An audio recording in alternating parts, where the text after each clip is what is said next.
Hello everybody and welcome back to this tutorial, and right now we're going to take a look at a different loop which is called the while true loop or while loop. Basically there are different types of this loop, whether they are infinite or not. We're going to cover both of them in this tutorial. I will show you different examples for this actual loop, how you can use it, what you can do with it, and where you can use it as well. So open up your idle right here. Let us open it up. Let us try to code it right here. If it gives us some syntax error, we will just open up a real program or notepad or something like that, and we will code the program there. So first of all, while loop is most likely always going to be used with the Boolean values. There are a bunch of these. You will see in different programs there are a bunch of while true loops. Basically, a while true loop is a loop that is most likely going to be infinite until the value is changed, or until the loop is broken out of.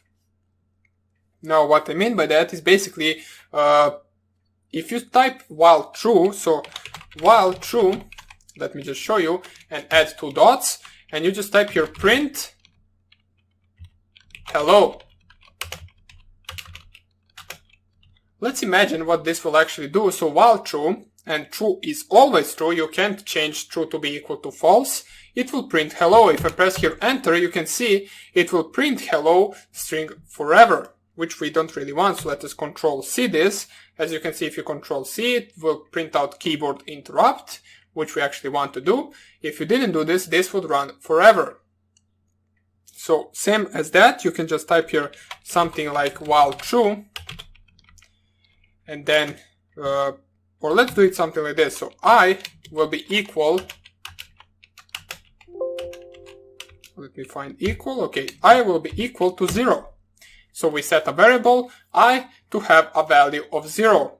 Then what we will do is we are going to do something like this. So while true, let us increase I by 1. So I equals I plus 1.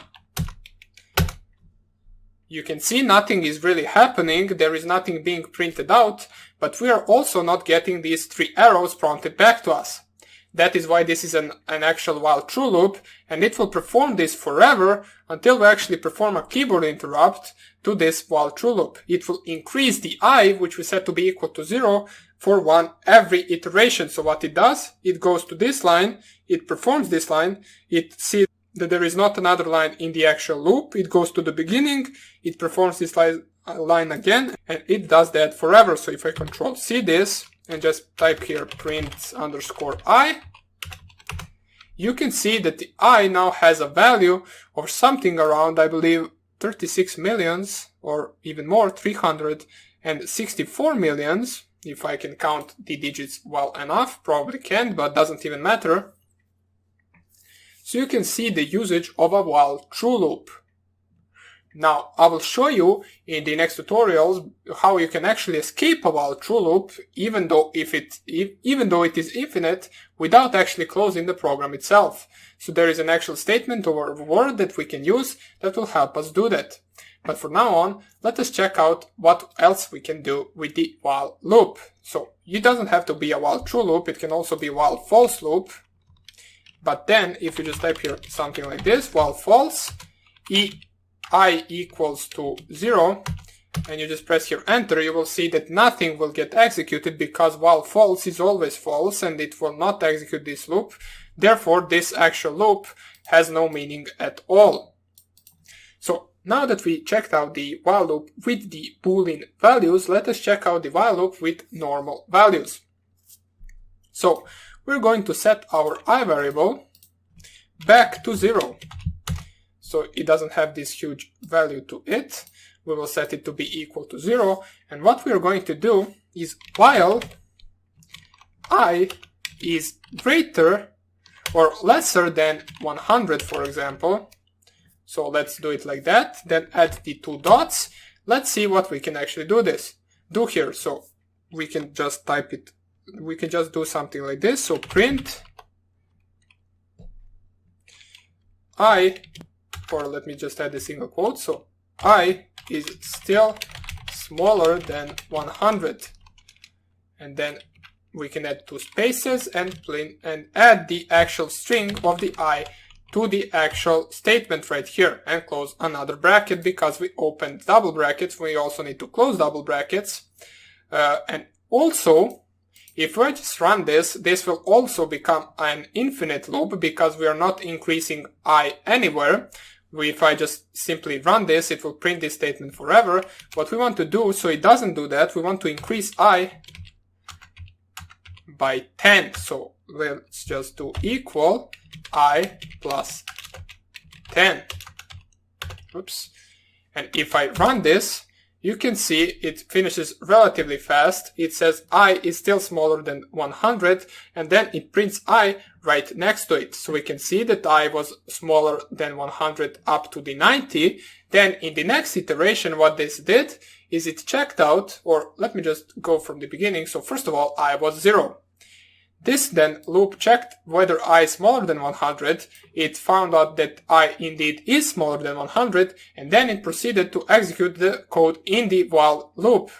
It printed out this statement right here, and then it increased I by 10. Now, then it performed that until the 90. Then you can see that it checked out whether 90 is smaller than 100. It printed out 90 is smaller than 100, and then it increased I by 10. Then in the next loop, it checked out whether 100 is smaller than 100. It found out that 100 indeed isn't smaller than 100, and then it didn't proceed with the next statements in the while loop. But let me show you how you can actually change the output of this just by switching these two lines right here. Well, let me just think about it. Maybe it is not right here if 90 is smaller than 100. Yeah, let me show you like this. So what we will get right here is we will not have this statement right here. Instead of this statement, we will have 100 statement, which will not be correct. Therefore, be careful which line you write first. So let me just show you. If only I switch these two lines one with another, this statement will become different. So if I is smaller, first of all, let me set I to be equal to 0. And then if I is smaller than 100, pardon me, while I is smaller than 100. And then, first of all, we will increase I, so I equals I plus 10. And then we will print I is still smaller than 100. We will have to add the string of the I, so plus string of the I itself. Whoops. Close double brackets and press here enter, and you can see we get an entirely different output right now just by switching these two lines. Even though we perform the same code in both of them, you can see that right here we don't have this line right here, and we instead of it get the 100 printed out, which is not really correct. I is still smaller than 100, and then I is 100. That is not really correct. Therefore, be careful which line you write first. So first of all, write this line and then increase it right afterwards so it can go to the next loop. So let me just check out what else we need to cover. We can also show another example of the while loop. So let me just show you. It doesn't have to be while I is smaller than something. It doesn't also have to be while true or false. It can be while. First of all, we set once again I to be equal to 0. We will reset it, and then while I is not equal, so we perform is not equal by specifying exclamation mark and then equal right here. So while I is not equal to the, for example, 100, what we want to do is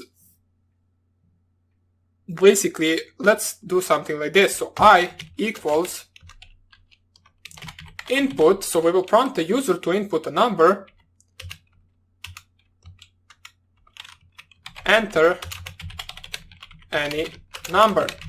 So this could be something similar to the actual password checking. So we're doing this in an infinite loop until the user actually specifies the correct number that's specified in the program. So I'm going to show you that in the right after this as well. So enter any number. And then we can actually or we don't really need to print anything. Let us just enter right here. So 92, we get prompted once again, 23, 33, and if I just type here 100, oops, okay, so 100, let us try something differently. Okay, yeah, we got a string of 100. You know, I forgot to actually add I equals the integer of I, so let us just rewrite this real quick. So while I, first of all, set I to be equal to 0, while I is not equal to 100, we want to perform the input function. So I will be equal to input,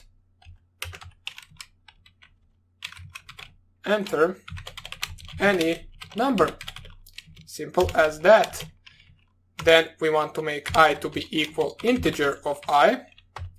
Or you can actually do that in this line as well. So you can do something like this, integer out of the input. You don't have to do it in a second line. So let us delete this right here.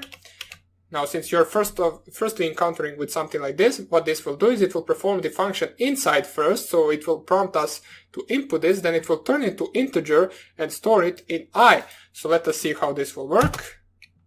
Press enter, 23, 33, 44, and then 100. And you can see once you specify 100, it checks out right here if I is equal, if I is not equal to 100, then it sees I is equal to 100, therefore it will not perform this. So this is another useful type of usage for the while loop, where you simply check whether a certain value is not equal to another certain value.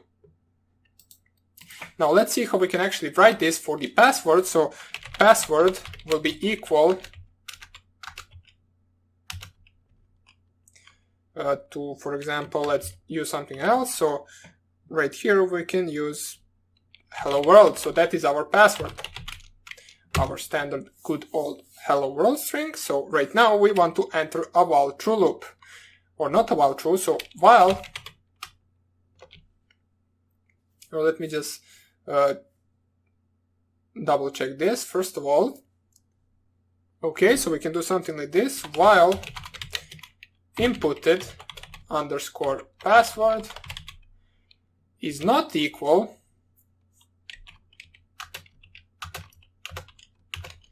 to the password. We want to prompt the user, so inputted underscore password